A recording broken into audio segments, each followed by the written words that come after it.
Opa! E aí pessoal, beleza? Como é que vocês estão? Voltando aqui, primeiro vídeo do ano aqui do canal.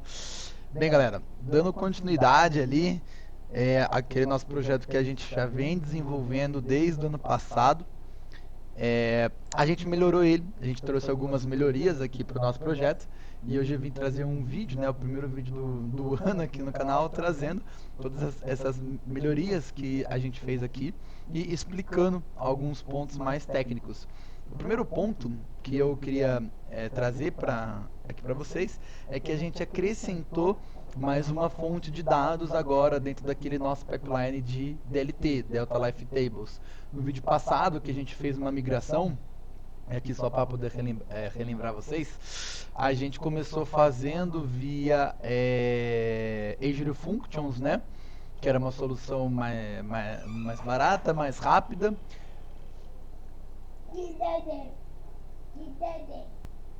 Coisas do home office. Voltando, galera. Então, relembrando lá, a gente tinha começado a fazer por Azure Functions, era uma solução é, barata ali, com um tanto quanto simples para a gente fazer a implementação, serviceless, e a gente evoluiu trazendo tudo para dentro do Databricks. A gente já falou um pouco ali dos benefícios dele, do porquê que a gente usou o Delta Life Table, tudo isso está no vídeo passado. Então, para não chover numa olhada aqui, eu vou trazer apenas as melhorias, mas contextualizando quem está chegando agora. E aí, se você se interessa por esse assunto, Databricks, Delta Life Tables, benefícios, eu vou deixar o card na descrição aqui para você ir para o vídeo passado e você se inteirar. Bem, temos mais uma release aqui. Agora a gente tem a tabela de índice futuros. Até então a gente só tinha preço de ação, né, e alguns índices econômicos. Agora a gente tem a tabela de índice futuro aqui também, tá? Então, além disso, a gente implementou uma esteira de CICD, né? Continuous Integrations Deployments, que é basicamente uma entrega contínua, né? A gente vai falar um pouco mais disso nesse vídeo. Então nós temos a adição da esteira CICD e a adição da tabela futuro. A tabela futuro, ela vai estar aqui, a gente adicionou no esquema aqui, né? E no catálogo bronze, a gente fez a adição aqui dela. Evoluímos para uma camada prata e evoluímos para uma camada ouro. E isso vai ser representado ali dentro do nosso Power BI. Maravilha? Tudo isso utilizando a API oficial ali do Bacen para a gente trazer os índices, para a gente trazer, perdão, os indicadores econômicos. E a gente está utilizando uma API que chama Brad API, tá? Então é uma API paga, mas que a solução gratuita dela também você consegue estar até fazendo 15 mil requisições no mês e ela se renova. Então é bem interessante, tá? Isso vai estar tudo aqui descrito no nosso Readman, aqui toda a evolução, os parâmetros que a gente está fazendo, a utilização, quais são os tickers, né? Ações que nós estamos trazendo. Maravilha, então foi isso que a gente adicionou. Vamos vir aqui, ó. A gente separou, e aqui eu vou explicar novamente a estrutura do nosso projeto. A gente fez seguindo as pastas que estavam ali dentro do próprio utilitário do Databricks quando você cria uma Delta Life Tables. Então a gente tem dentro dos nossos úteis aqui configurações e fontes de dados. Fontes de dados basicamente vai estar de fato a requisição na nossa API. Então aqui a gente faz a requisição aqui na API, tá? Se vocês pegarem o histórico de commits, antigamente a gente não estava utilizando o Databricks Secrets. Mesmo que na versão gratuita, você tem acesso a fazer uma configuração do Databricks Secrets. Isso aqui é bem interessante porque você evita a implementação de um Key Vault. Isso aqui, ele lembra muito um Key Vault, então para aqueles que não sabem o que é, um Key Vault é uma solução SaaS, é um software pronto dentro da cloud, onde você vai cadastrar segredos. E você consegue fazer uma requisição via API também para buscar esses segredos, sem você hardcodá-los no código. o Databricks tem uma solução própria disso, que é um key vault, entre aspas, do próprio Databricks. Isso fica no backbone ali da Databricks, não fica exposto. Quem que pode mexer nele? O administrador do tenant, perdão, o administrador da workspace. Ele pode ter acesso ao Databricks Secrets. Fora isso, ninguém mais pode ter. Então, mesmo se você fizer uma requisição, o retorno vai dar como rejeitado. Inclusive, isso foi questão da prova de Associate, tá? Data Engineer Associate da Databricks. Quando você dá um print fazendo um get em um secrets, o que aparece? Aparece rejeitado. Então, agora aqui, a gente mudou o token, obviamente, eu criei um token novo. Então, se você pegar o histórico de commits, antes estava hard codado, agora a gente já está utilizando o Databricks Secrets para poder pegar o token, para conseguir bater na nossa API. Então aqui em fonte de dados é na onde está de fato toda a chamada ali da nossa API. E detalhe, né? Por que a gente está usando um for e dentro do for um while? Porque como limitação do Brad API, no ticker gratuito, a gente não pode fazer a requisição de uma vez, a gente não pode dar um get em uma lista de tickers. A gente tem que fazer um por um, tá? Como uma limitação da própria API. Então, a gente faz um for porque eu quero percorrer de uma lista de tickers todas as minhas ações e um while para mim fazer uma requisição de forma pausada. E eu não vou simplesmente ficar dando um get em todos. Eu vou, na verdade, fazer isso dentro de um while para respeitar ali até 3 tentativas por requisição e para respeitar um time leap de 10 segundos por requisição, tá? E então é isso por isso que a gente está usando um for. Eu quero percorrer uma lista de tickers e um while dentro, porque eu não quero ir todos de uma vez. Eu quero fazer isso de forma pausada, um a um, respeitando um time, um espaço-tempo de 10 segundos entre cada requisição e verificando o status code para ver se a gente já não atingiu uma limitação ali ou se a gente bateu em algum erro, que a gente vai tentar até 3 vezes, né? Então eu fico nesse while até no máximo 3 tentativas. Eu tento fazer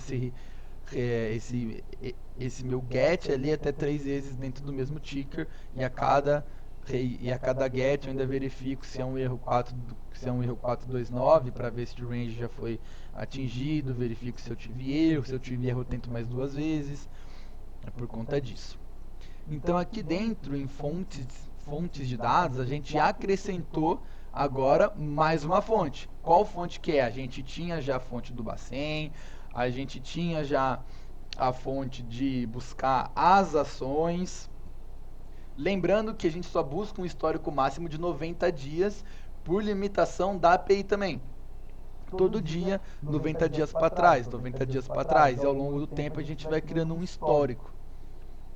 E agora a gente acrescentou essa função aqui de índice futuro, tá? A gente fez o acréscimo dela aqui, então ela tem como parâmetro início e fim, que é um parâmetro que eu espero receber um string, mas é um parâmetro opcional, não é um parâmetro obrigatório. Um range, um parâmetro string, mas é fixo.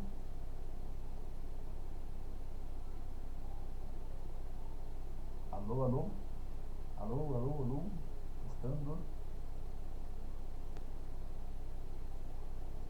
Alô, alô? Voltou. O fone ele tinha desligado. Então, aí a gente fixou esse range de 3 meses aqui, tá? Porque eu vou sempre olhar 3 meses para trás.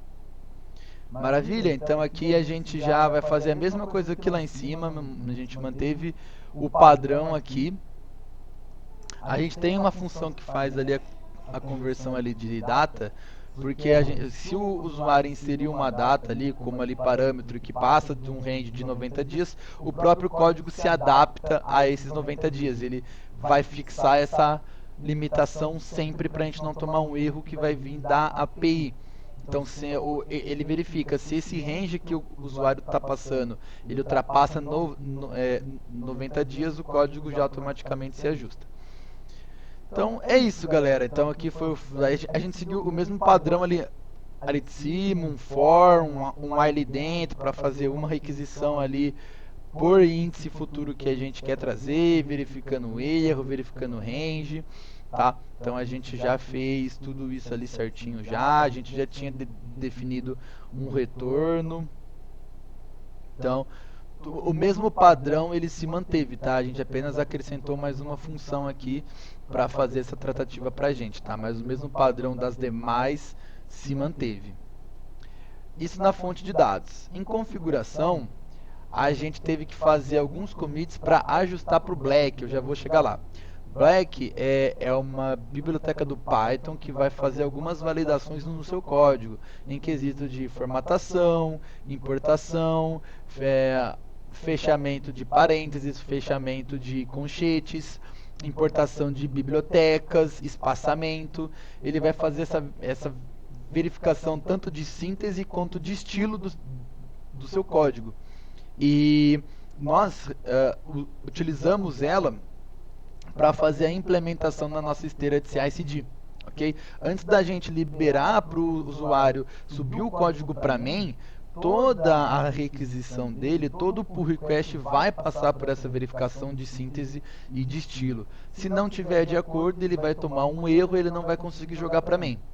E, obviamente, que isso não vai ser lançado para o Databricks. Hoje, não é lançado automaticamente para o Databricks. No Databricks, o usuário ele vai ter que fazer o quê?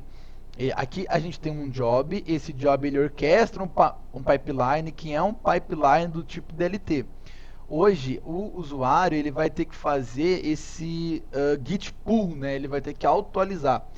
Esse código de origem aqui, ele é um código Git, tipo Git, então ele é uma pasta do tipo GitHub. Ou seja, eu vinculei aqui no repositório do Databricks, eu criei uma pasta apontando para um repositório no meu GitHub, olhando para uma branch específica que é a main. Eu preciso sempre que eu subir algo para main atualizar aqui essa minha pasta aqui para ela puxar os dados do servidor do GitHub para dentro da workspace do Databricks. Hoje não está automatizado. Então, qual é a esteira de desenvolvimento aqui que a gente construiu para o usuário fazer? A esteira, o ciclo de vida de desenvolvimento, ele hoje está assim: user, a gente tem o usuário. O usuário ele desenvolve localmente na máquina dele. Ele sobe. É que aqui não tem as figurinhas, né? Ah, até que tem. Aqui tem mais coisas aqui, né? Deixa eu ativar o Azure aqui. Deixa eu ver se eu tenho aqui. Azure, só para ativar, para trazer mais coisa. Beleza. O usuário, ele vai desenvolver local. Ele vai subir para o GitHub. Você tem uma esteira de CI/CD aqui. Vou jogar para frente. Você tem uma esteira de CI/CD que o Git vai passar aqui, que é o que a gente vai falar hoje. Visualização, formatar. Deixa eu pegar a linha. Você tem uma esteira de CI/CD que vai ser passada por aqui, aonde que você tem, deixa eu ver se tem uma imagem do Python. Não tem. Deixa eu colocar aqui código. Script, vai. Quero deixar bem visual ali para vocês, tá? Bom que a gente vai também vendo um pouco de Dryo.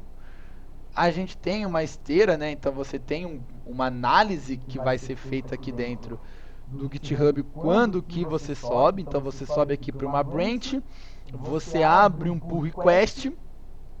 Esse pull request ele vai passar por uma validação, por uma esteira de CI/CD. Então o usuário sobe para o GitHub, jogar para cá, ele sobe para o GitHub. O que você vai abrir um pull request para ir para main. Você vai passar por uma esteira de CI/CD e no final, se você passar por essa esteira de CI/CD, o seu código ele vai ser depois ao final da aprovação da esteira. Ficou feio, né? Ficou feio. Fazer em formato cascata. pode ser, melhorou. Então, o usuário está aqui desenvolvendo local, ele sobe para o GitHub, abre uma PR. Então isso aqui, ele abre uma pull request. Essa pull request passa por uma esteira CI/CD que eu vou mostrar ali para vocês. Passa por uma esteira CI/CD usando Black. Passa por uma esteira CI/CD. A aprovação da esteira, ele vai conseguir finalizar a pull request dele. A pull request dele, a gente utiliza a pull request, que é uma solicitação para você jogar o seu código de uma branch, um espaço de trabalho para o seu espaço principal, que é a main. Então você tem aqui, hoje, o ciclo de desenvolvimento seria assim. Uma vez que o código está na main, o Databricks, ele vai fazer o quê? Ele vai ter que... O Databricks, ele vai ter que fazer um git pull. Git pull. Por quê? Porque ele vai olhar para a main aqui do meu GitHub e ele vai puxar tudo para dentro dele. Vamos tirar a grelha aqui, ficar mais bonitinho. Vamos tirar os guias não. Dicas de ferramenta, página tables, não. Layout de página, boa. Então, hoje nossa esteira de CI/CD, ela se encontra... Deixa eu puxar para cá, para ficar mais alinhado, né? Para ficar certinho, não ficar feio. Hoje nossa esteira de CI/CD, nosso ciclo de vida de desenvolvimento, ele se encontra assim. O usuário localmente faz o desenvolvimento via VS Code, que seja. Então, VS Code. Não tem a imagenzinha do VS Code, a gente pode importar para cá. Deixa eu ver. A gente pode importar para cá. Infelizmente não vai ter o VS Code. Vou colocar algo para representar o VS Code, tá? Por mais que não seja o símbolo oficial ali do VS Code, vou colocar só para fazer uma representação, né? Eu queria colocar algo melhor. Vou colocar isso aqui, Media Services, faz sentido. Ó, então, nós temos o nosso usuário aqui usando o seu VS Code. Usando o seu VS Code, pode ser outra coisa também, não tem qual a interface de desenvolvimento, a sua IDE, não importa, tá? Ele poderia estar usando PyCharm aqui, tanto faz. Então, o usuário ele está usando o VS Code como uma interface para dev, ele vai fazer o seu desenvolvimento, ele vai subir para o GitHub na branch em que ele está trabalhando. Então, ele vai subir ali na branch que ele está ali trabalhando. Então, como um padrão, ele coloca sempre o feature, se for uma nova implementação, índices futuros, por exemplo, se ele estivesse fazendo no nosso último dev. Então ele está aqui fazendo, ele criou uma branch, índice feature, índices futuros. Ele estava lá no VS Code dele, subiu aqui para essa branch aqui no GitHub. Hora que ele abre um pull request, você passa por uma esteira de CI/CD, aonde que essa esteira, ela vai pegar o seu script, ela vai pegar o seu código e ela vai fazer algumas validações usando Black. Então, se for aprovado, vai para main, né? E aí ele vai fazer esse check, né? Como é? Ampulheta, né? Ampulheta. Não tem. Nunca tempo. Essa aqui pode ser. Não é engrenagem, não. Engrenagem. Isso aqui a gente está construindo junto, gente. É isso aí, a gente está construindo junto. Isso que importa para ficar claro para todo mundo. Eu queria colocar uma ampulheta, uma engrenagem para poder simular essa validação, sabe? Eu vou ter que colocar alguns desenhos para poder representar. mas existem desenhos melhores, tá? Se for seguir ali certinho a boa prática. Eu queria colocar desenhos para fazer a representação. Beleza. Então ele vai passar por verificações, tá?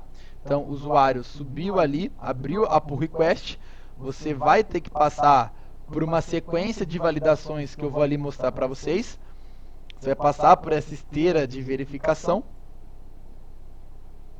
E não é só uma verificação, vão ser feitas algumas verificações aqui, como que eu disse, estilo, segurança, a gente verifica também a parte de síntese do código. Uma vez que você passa nessa verificação, você passa nessa esteira, se for aprovado o seu código, ele vai para main. Se for aprovado, o seu código ele segue para main. Se for negado, check, né? Se for negado, deixa eu pegar um, aí complicou, né? Aí, se for negado, o que acontece? A sua esteira quebra e o seu código ele não vai para main, ele vai ficar dentro da sua branch comum, vai ficar na feature, índices futuros e sua esteira ela vai quebrar. Aí você pode estar aqui se perguntando, mas e se, por exemplo, no cenário que você trouxe, né? A gente está aqui desenvolvendo usando PySpark. Só que se eu for usar VS Code no meu ambiente normal, e se eu não tiver o PySpark baixado? E se eu não tiver em um ambiente Spark? Usando a esteira de CI/CD, você tem uma lista negra, onde você pode colocar as coisas que o Black não vai verificar para você. Nesse meu cenário, eu coloquei nessa esteira uma exceção de algumas importações, de algumas libs, que eu sei que o próprio VS Code vai acusar erro, porque são libs específicas do PySpark. Então elas só vão funcionar no ambiente Databricks que tem um Spark por debaixo dos panos instalado. No meu VS Code, como que não tinha, ficava acusando erro na importação de determinadas libs. Então eu coloquei nessa lista de exceção. Você pode fazer a mesma coisa se você for construir a sua esteira. Então, ó, hoje a nossa esteira, deixa eu arrumar, né? Ficar certinho. Beleza, main. Hoje, a nossa esteira, ela tem hoje o nosso ciclo de desenvolvimento, nosso ciclo Live Manager, ele está dessa forma aqui. Então, o usuário, em qualquer interface ali de desenvolvimento que ele tenha, ele vai fazer o seu código, vai criar uma branch, vai subir para essa branch que ele fez. A hora que ele abrir um pull request, isso vai passar por uma esteira de CI/CD, fazendo algumas verificações de estilo, síntese e segurança. Se a esteira aprovar, vai direto para main, e aí dentro do próprio Databricks você dá um git pull para você trazer esse novo desenvolvimento que você fez. O Databricks ele já é o seu schedule, então seu código já vai estar ali sendo disparado dentro do horário que você colocou, porque ele já está fazendo a parte de estar schedulando aquele código. E se você não conseguir, por algum motivo, passar na esteira, vai ser negado e fica dentro da sua própria branch. A esteira quebra e não deixa você subir para main. Perfeito? Então hoje o nosso ciclo de dev é esse daqui, que a gente construiu. Poderia até ser automático essa etapa aqui de tudo que está na main já fazer um deploy para dentro aqui do GitHub, mas a gente preferiu deixar dessa forma para o próprio usuário no GitHub fazer o git pull quando ele sentir que ele tem que substituir o código dentro ali do Databricks, tá? Aqui a gente tem só o GitHub realmente guardando o código aqui, servindo de uma ferramenta de armazenamento de código, e a esteira de CI/CD, ela tá inclusive não tem a figura do Git, mas ela tá dentro do próprio né? Ela tá dentro do próprio GitHub, chama Git Actions a esteira. Aqui ele tá usando um Git, né? Que ele vai ter que ter o Git baixado na máquina dele, para ele poder subir para o GitHub via VS Code, né? Então aqui ele tem que ter o Git baixado na máquina dele, né? Aí via Git ele sobe para o GitHub. Deixa eu ver, aqui não tem o Git Actions, né? Mas eu vou colocar isso daqui. Git Code, não tem. Eu vou colocar isso aqui para representar o melhor aqui, né? Para representar a nossa esteira de CI/CD. Perfeito, galera. Hoje, então, a gente evoluiu, saiu daquele primeiro diagrama para esse diagrama que eu estou mostrando aqui para vocês, tá? Então, vamos fechar aqui. Vocês verem. Então, hoje tá assim, tá? A nossa esteira, nosso ciclo de aliás, nossa esteira tá aqui, o ciclo de dev, ele hoje tá assim, tá? Maravilha? Então foi isso que a gente conseguiu construir de evolução, pessoal. Uma evolução bem bacana. A gente percebe que a gente sai de uma coisa simples e já começa a escalar para se tornar algo mais complexo. Vamos mostrar a esteira. As transformações, a gente acabou devagando aqui, mas nas transformações a gente também seguiu o mesmo padrão de antes, apenas colocou mais uma função aqui, que vai pegar ali os dados ali da bronze, né, e vai trazer aqui para dentro do esquema bronze, fazendo o mínimo de tratamento possível aqui. Depois na prata a gente pega ali da bronze, já começa a fazer alguns outros tratamentos, inclusive a gente já muda a nomenclatura da própria tabela. A gente seguiu aqui um padrão Thesaurus aqui, então a gente tem as abreviaturas aqui, tabela, market, índices futuros, dia, que é uma tabela que a gente vai estar aqui rodando todo dia, 6:30 da tarde, buscando os dados ali de mercado e fazendo esse append para construir esse histórico, né? Então a gente busca hoje os últimos 90 dias e faz um delta daquilo que já estava salvo. Então a gente só traz um dia. Por quê? Por mais que na leitura eu pegue os últimos 90 dias, eu vou fazer um delta na hora de salvar na minha tabela. A hora que eu faço esse delta na hora de salvar na minha tabela, ele já percebe que já tinha um histórico salvo e só salva o dia que não estava salvo na tabela ainda. E aqui a gente já começa a fazer alguns tratamentos com uma nomenclatura ali de coluna, a gente já começa a mexer em algumas coisas aqui.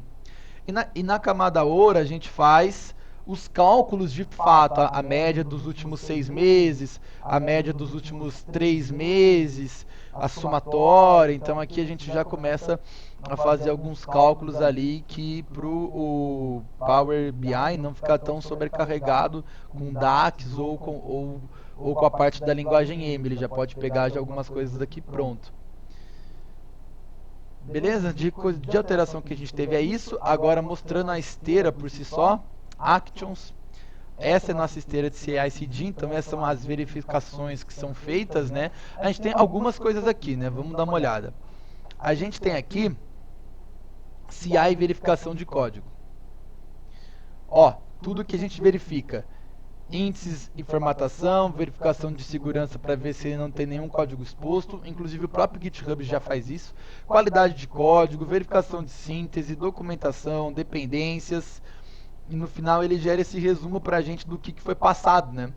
Daquilo que ele deu sucesso. Então a gente tem toda essa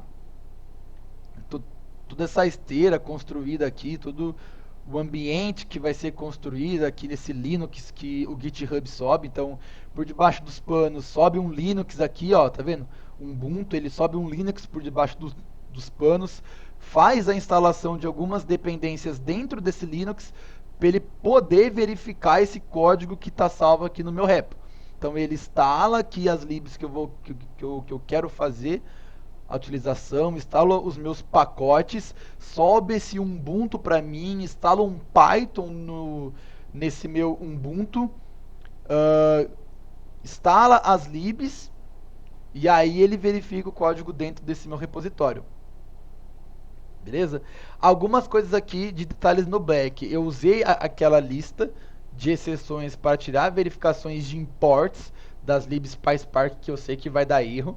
Então, algumas coisas eu coloquei na exceção, outras coisas não, outras coisas ele tá de fato verificando. A questão aqui principalmente de espaço, na última linha você tem que deixar espaço, fechamento de aspas, parênteses. Então ele tá aqui, ó, verificando todo o nosso código, ó. Vendo? Ele literalmente pega o código como se fosse um texto e ele faz essa verificação. E quando que ele pega erro, ó, ou isso aqui é da própria lib, ele já dá esse erro pra gente. Se for um erro que está dentro da minha exceção, e aqui é um erro de formatação, ele simplesmente vai dar bypass, ele não vai quebrar a minha esteira aqui, porque eu já fiz a configuração daquilo que eu não quero que quebre a minha esteira. Por exemplo, erro de importação. Ele pega aqui, mas ele simplesmente não quebra a minha esteira, porque está dentro da minha exceção. Tá, ó. Ele fala que os meus imports eles não estão formatados, ó. Tá vendo? Ó, import are incorrect. Então ele já fala para mim, se o meu import é muito grande, ele já aponta todos esses erros para mim. No caso aqui eu pus tudo como exceção, mas você pode configurar diferente na sua esteira. Por isso que ele dá o erro, mas ele não quebra, porque já está configurado como uma exceção. Você pode usar o FLAC 8 para você fazer uma análise de funcionalidade da sua função com mock de dados. Então você pode setar um mock de dados, pedir para sua passar esses dados como parâmetro para a sua função fazer a execução, e aí você bate a saída, então você verifica a saída daquela sua função com base no seu mock de dados para ver se está batendo com aquilo que você espera. Você pode usar o FLAC 8 para isso, a gente não quis usar aqui porque não ia ter que instalar todo esse ambiente Spark dentro ali do Ubuntu, isso só ia aumentar a complexidade, a gente vai evoluindo aos poucos a esteira, então nesse momento a gente quis dar ali bypass nesse tipo de verificação com mock de dados. E assim, sucessivamente ele vai passando, tá? Então, nossa esteira aqui é essa. Sempre que você recebe um pull request, ele já vai fazer essa validação automaticamente para você. Pelo simples fato de você abrir um pull request, ele já verifica. Outras coisas aqui. Labels, tags, ele vai automaticamente na abertura de uma pull request criar tags para você, ele acrescenta tags para você. Pre-commits works, ele vai automaticamente na parte da descrição da sua pull request, ele vai colocar um template padrão de pull request para você. Então você abre uma pull request, ele vai buscar esse template em Markdown e vai preencher a descrição da pull request para você com Markdown. Ele automaticamente já faz isso já. Então deixa eu pegar uma aqui que eu fiz a abertura. Ó, esse templatezinho aqui, ele automaticamente já traz pra gente já. Então ele vai buscar esse ali template e já vai colocar aqui automaticamente pra gente. Aí sim, o desenvolvedor só tem que preencher o template, ele não tem que ficar se preocupando em criar esse template em toda a PR que ele sobe. E as labels que ele automaticamente já acrescenta pra gente também, tá? Aqui, ó, a esteira, ó, automaticamente ela criou e ela passou tudo na esteira, ó, tá vendo? Automaticamente, quando tudo isso aqui for concluído, ele vai liberar para mim fazer o merge para main. Enquanto que eu não passar em todos os testes na esteira, eu não consigo mergear para minha main. Então eu fico dentro daquela minha branch. Um outro ponto aqui, por que só CI, né? Por que não o CD? O CD é a parte de deploy. Como que hoje o Databricks, o usuário, ele tem que fazer esse git pull, a gente não tem a parte de deploy automatizada, a gente só tem a parte de CI, que é a parte de verificação da integração do código. A gente não tem o D, que seria o deployment. A gente não tem isso hoje. Hoje você tem que ir lá e dar um git pull dentro do seu Databricks para você pegar aquilo que está na main. Então a gente só tem a parte de CI, que é a parte da verificação de segurança, qualidade, formatação, tudo isso que a gente acabou de ver. Bem, galera, das últimas alterações que a gente teve aqui no nosso repositório foram essas. As configurações para esteira, como você faz? Você vem aqui dentro do Git Actions, você vem aqui, ó, New Workflow. Quando você cria uma nova esteira, o Git ele automaticamente cria esse arquivo aqui para você, ó, dentro do seu repositório, .github. Toda a esteira você vai fazer dentro desse workflow, ó. O workflow ele tem todo o YAML contendo toda a esteira para você. Algumas, o próprio GitHub ele vai te fornecer pronta, essa pré-commits, label, saudações. O próprio GitHub ele já traz isso para você. Você só tem que dar um adicionar novo e procurar dentro do catálogo qual que você quer. O próprio GitHub ele, perdão, o próprio Git Actions ele já traz para você. Para quem nunca viu a esteira, ele é um arquivo YAML, aonde você vai setar todas essas configurações. Ó, por debaixo dos panos ele roda um Ubuntu ali. A gente vai pedir toda a instalação dentro ali do Ubuntu, que a gente quer que ele faça a instalação. Ó, aqui a gente vai criando aquelas etapas que vocês tinham visto ali, qualidade, segurança, resumo. Você constrói aqui, ó, tá vendo?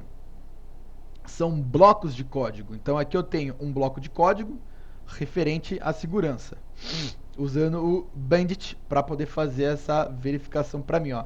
Peço para instalar, eu instalo o Python, seta a minha versão, peço para instalar um Bandit e peço para ela fazer a verificação em todas essas minhas folders, tá vendo? Peço para ela fazer essa verificação em todas essas minhas folders e gerar para mim um report em JSON, tá? E aí eu dentro desse meu report em JSON eu vou buscar para ver se tem alguma coisa que ele fez a detectação. E se tem, ele não passa na esteira. Um outro bloco de código é esse aqui, ó. Ó, o que a gente pode pedir a exclusão, ó, você tá vendo? Que a gente pede algumas exclusões aqui, ó.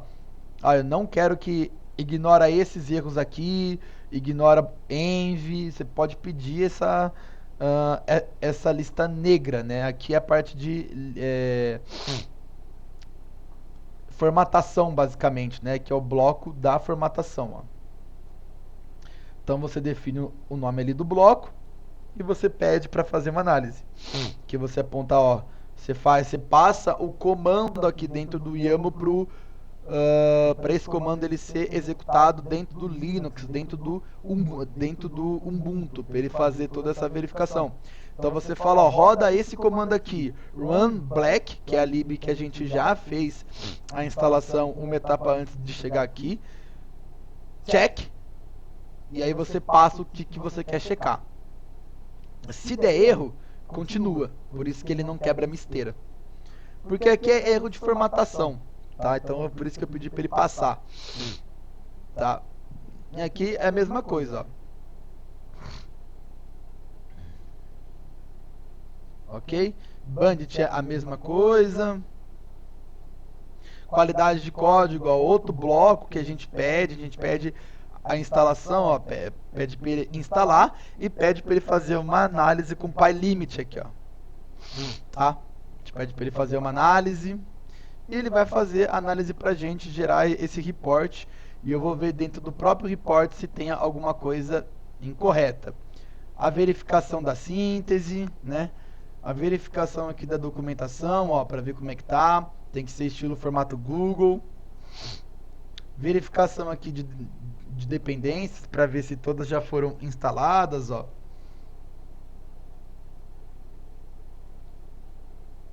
Perfeito? Então tudo isso a gente vai configurar aqui dentro do arquivo YAML nesses blocos de códigos que a gente vai definindo. E assim para todos os outros. Perfeito?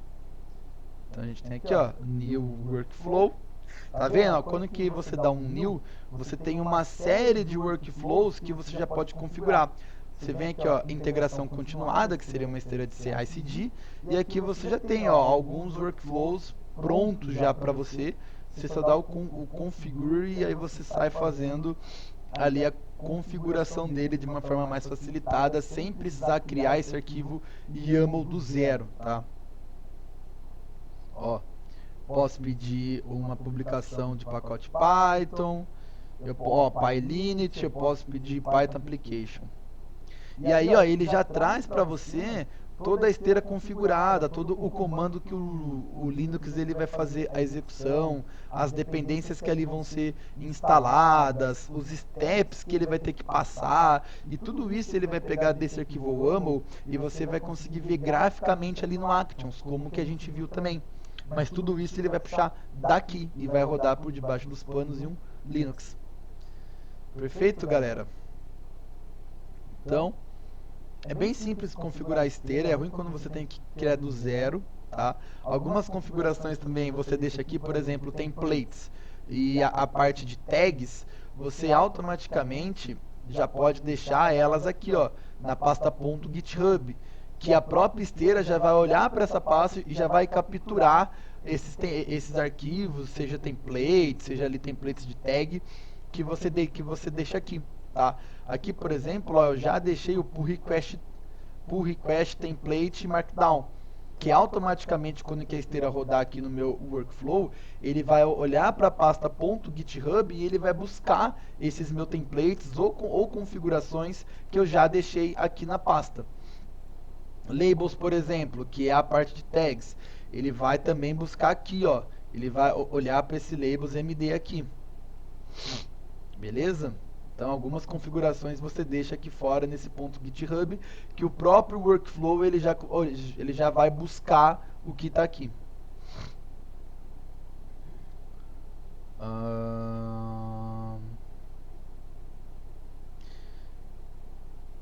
Beleza, pessoal? Outras você tem que deixar aqui na raiz do seu projeto mesmo, né? Então, ó, as configurações do FLAC 8, na onde que ele tem que ver, o que, que ele pode ignorar em cada arquivo, o que, que ele não pode ver, né? A parte de exclusão, os erros que ele vai dar ali bypass. Então, algumas configurações você tem que deixar aqui, tá? Algumas configurações você vai ter que deixar aqui. Aí vai depender do que você vai querer fazer. Por exemplo, eu estou usando FLAC 8 e estou usando Black. Então tem algumas coisas que eu tenho que deixar aqui fora na raiz do meu projeto. Perfeito, guys? Então a cobertura de código também, a outra está aqui, ó.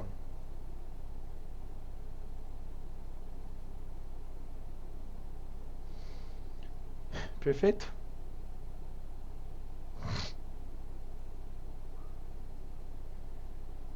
Ó.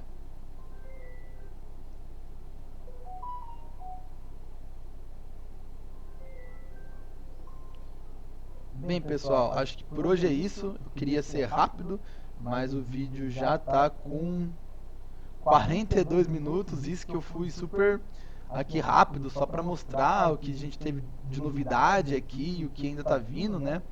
Mas eu queria ser rápido, mas eu acabei demorando um pouco mais para poder passar pela esteira aqui com vocês. Isso também está aqui no Readman, usei as próprias APIs do Git para poder pegar os testes que a gente foi passando, né? E ele já vai deixar aqui para você mostrando que o que está na main passou pelos testes aqui, tá? E é isso aí, pessoal.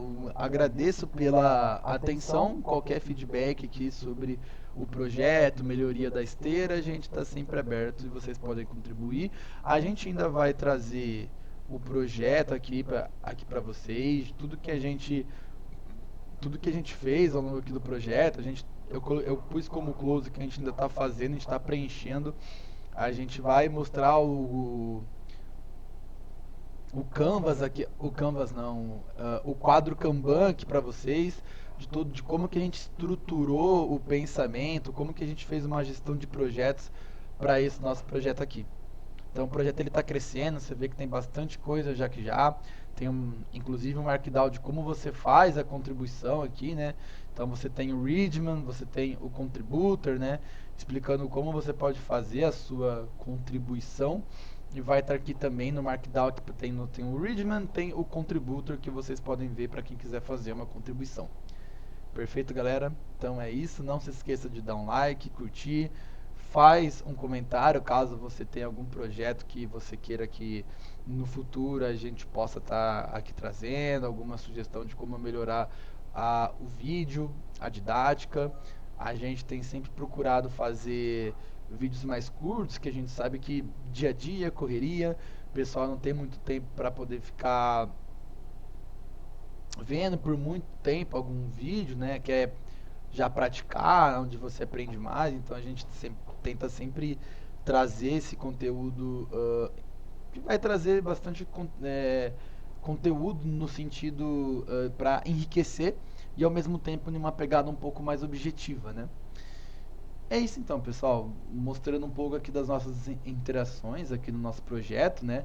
Então, a, a gente está crescendo ele ao longo do tempo, você vê que a gente vem lá de julho, com alguns poucos commits, tem mês que a gente nem commita, tem mês que a gente faz bastante coisa, e ele vem crescendo ao longo do tempo, ali no final a ideia é a gente ainda colocar bastante data science aqui em cima desse nosso projeto, e vai ficar bem bacana. Outra coisa também, a gente está recebendo notificação, ele está rodando ali, ó, mostrar um pouco aqui para você do histórico. A gente recebe notificação todo dia que ele dispara. Então, ó, ele está aqui rodando certinho, todos os dias ele roda. Ele não roda de final de semana, tá? Então você percebe que ele não rodou 4 e 3. A última rodada dele foi dia 2, que é sexta-feira, tá? Ele rodou bastante vezes dia 30, foi as alterações que eu acabei fazendo, né?